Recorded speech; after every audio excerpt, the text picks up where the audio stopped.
Yes, sir. In a recent interview of U.S. News & World Report, Secretary of the Treasury Blumenthal blamed our current rising inflation in a large part on our foreign trade and unions. He did, however, say that the government was little to blame. Would you like to comment on that? Yes?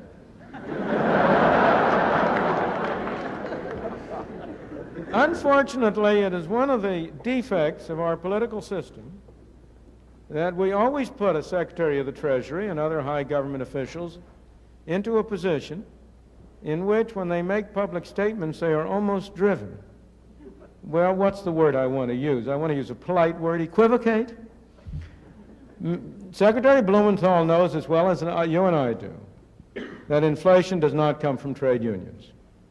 That doesn't mean that trade unions aren't grasping. Of course they are. But they don't produce inflation for one simple reason. They do not own a printing press on which you can turn out green pieces of paper. The only such printing press is in Washington.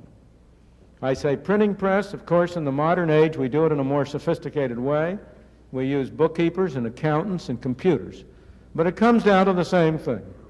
Inflation is made in Washington because only Washington can create money.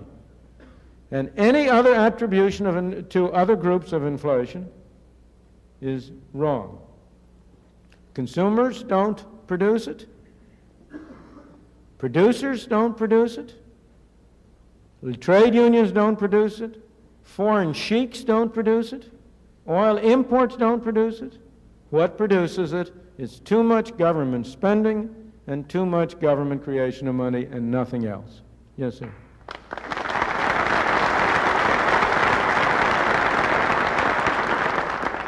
Before you clap, let me point out that the reason why we have too much printed spending and too much printing of money is because you people want it.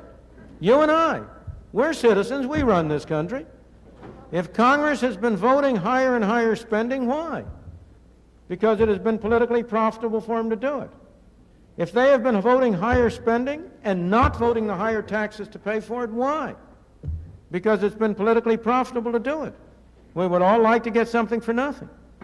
And so the political process has been leading to Congress increasing spending, not increasing taxes, and financing the difference by the hidden tax of inflation.